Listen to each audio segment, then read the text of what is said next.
Skirt out in the whip, but do not crash. See you looking at me, hater, why you look so mad?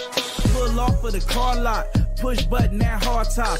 Las Vegas at the Hard Rock, you can see the time on my smart. Salut à tous, avant de commencer, n'oubliez pas de vous abonner et d'activer la cloche de notification pour ne plus rater mes vidéos. C'est parti.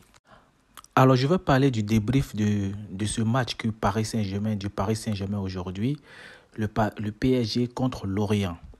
Voilà, donc j'ai regardé le match. Je n'ai pas très bien suivi le match, mais j'ai vu quelques séquences du match parce que j'étais en train de travailler. Et voilà, donc moi j'ai un peu vu beaucoup de séquences et j'ai vu que le PSG avait beaucoup de possession de ballon, ils avaient beaucoup de possession de balles et ça me rappelle l'Espagne de Luis Enrique.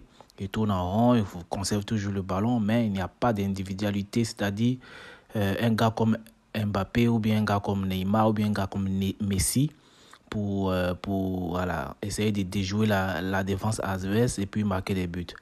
Je pense que ces trois joueurs-là vont manquer énormément à cette équipe du Paris Saint-Germain aujourd'hui. Et moi, je veux dire que Mbappé, s'il ne joue pas, parce que ça fait au moins 2 ou 3 ans que le Paris Saint-Germain repose sur Mbappé. C'est Mbappé qui est le buteur du Paris Saint-Germain. Ils ont écarté Mbappé. Et ils l'ont pas remplacé.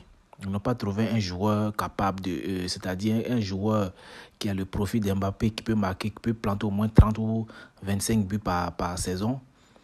Donc ça sera compliqué. Il faut trouver quelqu'un qui peut... Gonzalo Ramos, ce n'est pas le profil de Kylian Mbappé.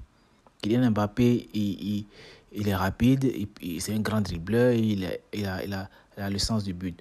Or, Gonzalo Ramos, c'est un joueur, un renard de surface. Ce n'est pas le même profil. Et ça fait 2 ou 3 ans ou 4 ans même déjà que le Paris Saint-Germain repose sur Mbappé. C'est-à-dire c'est Mbappé qui porte le Paris Saint-Germain. L'écarter un coup comme ça c'est compliqué.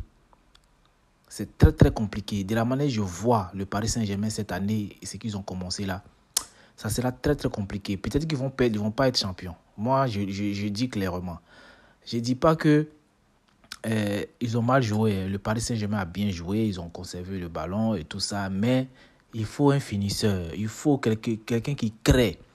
C'est-à-dire, les joueurs qui ont joué là, tous ceux qui ont joué, c'est-à-dire ils respectent le schéma du coach. C'est-à-dire conserver le ballon, faire des passes et tout ça, pressing, contre-pressing et tout ça.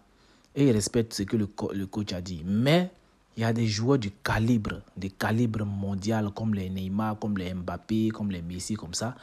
Eux, ils vont respecter, mais ils vont prendre des risques. Dribbler, faire des dernières passes, des trucs comme ça. Mais l'équipe actuelle du Paris Saint-Germain les joueurs là, ils n'ont pas cette capacité-là. Donc, si ils doivent faire partie Neymar, Verratti, Messi est déjà parti, et aussi enlever Mbappé, ça sera très compliqué cette année. Je vous le dis franchement, ça sera très très compliqué pour le Paris Saint-Germain. Mieux vaut faire jouer Neymar et Mbappé et essayer de les remplacer. Envoyer, recruter des joueurs pour les intégrer, essayer de les remplacer petit à petit. Sinon, on ne peut pas les changer comme ça.